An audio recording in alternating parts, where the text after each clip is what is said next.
I thought I would want to come back to you as our stakeholders and once more thank you for the continued support and engagement. It is SAMSA's view that we cannot do anything without the support of our stakeholders. We are tied in the hip, so our fortunes affect your fortunes. And in the broader sense of government, our understanding is that we need as government to create an enabling environment, a supportive environment for you to be able to do your work. With regards then to the issue that we've been talking about, that of the STCW White List, where there was a very big concern that South Africa may be left out of the White List. We reported last time that there was a process that was going to unfold, which process was going to start at IMO, at the Human Element Training and Watchkeeping Subcommittee. It's a subcommittee of the Safety Committee, which is the main committee that looks at these things. We went there 2 weeks ago, and as you would expect, there was a big discussion, and that discussion was centered at two areas really. The first area was why we ended up with that reviewed list, because it is not normal IMO procedure that a list like that should be generated without IMO having worked at it. I must say it was the same understanding we had as SAMSA. We've been engaging in this process. We're a state party to the Safety of Life at Sea Convention. We're a state party to the STCW Convention. And it is our understanding that there's a particular way that things get done. So the discussion then at HTW was that us ending up with that list did not follow due process. And countries came very strongly against that, because the proper process should have been that if HTW wished to update that list, they go to MSC. They get marching orders out of MSC as to how are you going to update this list. In short, the agreement there was that firstly, the list as was produced, which list omitted South Africa, has been withdrawn. It is not going to be tabled at the Safety Committee of IMO, which sits on the first week of June. What is going to happen is that the agenda item will be raised and the agenda item will be discussed. Now MSC needs to instruct HTW on how a process of updating the white list should be done. Now, once those terms of reference for that agenda item are produced, they get taken back to HTW, which HTW sits in June of 2020. And once HTW receives those terms of reference, it has to form a working group which has to start from June of 2020, produce its work, present the work back to MSC, which would only be in 2021. And once there is an agreement as to how the updating of the white list is done, which agreement should be reached at MSC, then that process would start in earnest. And so when we reported to you, we did say that our understanding was that we have enough time. We thought we had enough time, and that we started a project that was going to be concluded in March of 2020, which was going to be well in time for all these IMO processes. That is the first part.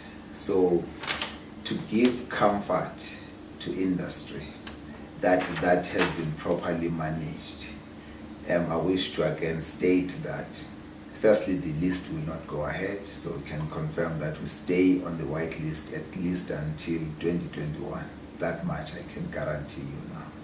We're going to issue a formal, another press release to that effect. Secondly, the process that we're going to engage in would have completed within 3 months. We've decided to fast track the project, so we will fast track the project. And to be ready to present by year end at least our work. And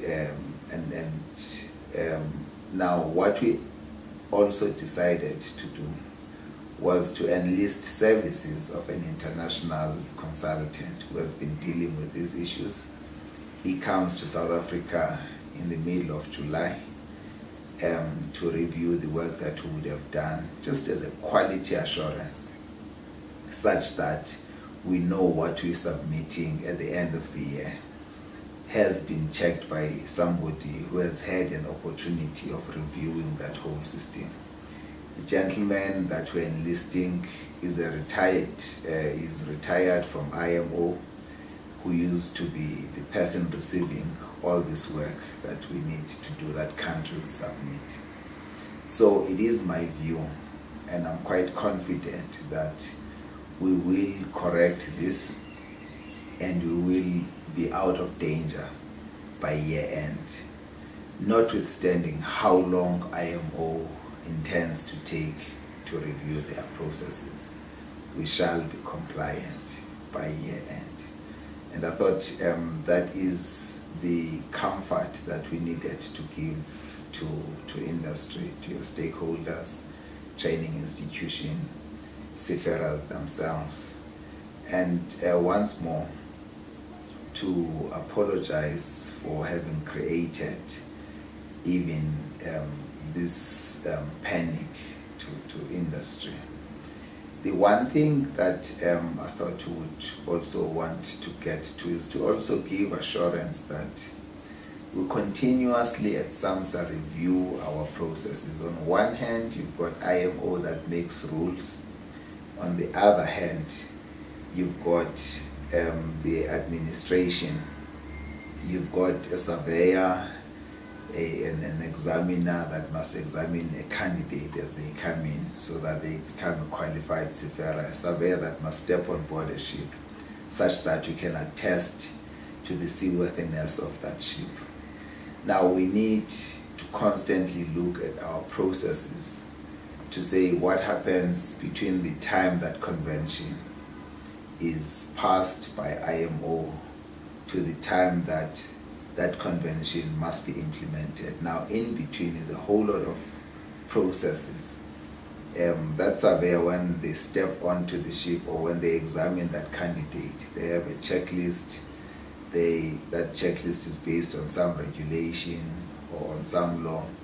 That regulation must have been consulted upon, and that consultation itself must have taken a particular posture. So a whole lot of things that we continuously review within SAMSA are necessary. So what we then have done in light of this, we've gone back and say, where can we improve our systems? And in that respect, we were always going to go towards a quality management system fully fledged. We are going to have that. Our intention is that in the medium term, which is between now and 2022 of the 5-year strategic framework, is to have the correct people, correct capacity where we need it, and to have all our processes reviewed such that we give assurance to industry, we give assurance to the maritime sector that we have solved the problem once and for all, and we're never going to come back to it. So we thought we need to give this update, and I'm hoping that we will come back to say how is the project going until the time we will tell you now we've submitted to IMO, and we await for their verdict. Maybe just in closing, part of the discussion that took place at HTW was to say that it cannot be that you have not complied when you've submitted as required, but there's disagreement on our interpretation versus the interpretation of competent persons by IMO. It starts to sound like an excuse, so it's an argument that we didn't want to use. Safe to say that they had a particular view on our submission. We were not happy with that view. We accepted it and we thought we would move on, but we have vindicated at IMO when it turned out that it can be that a disagreement means non-compliance, because in those instances there has to be the working group, which comprises every state party that chooses to be part of that working group, to say this is how these things shall be interpreted. And that's the process that never took place.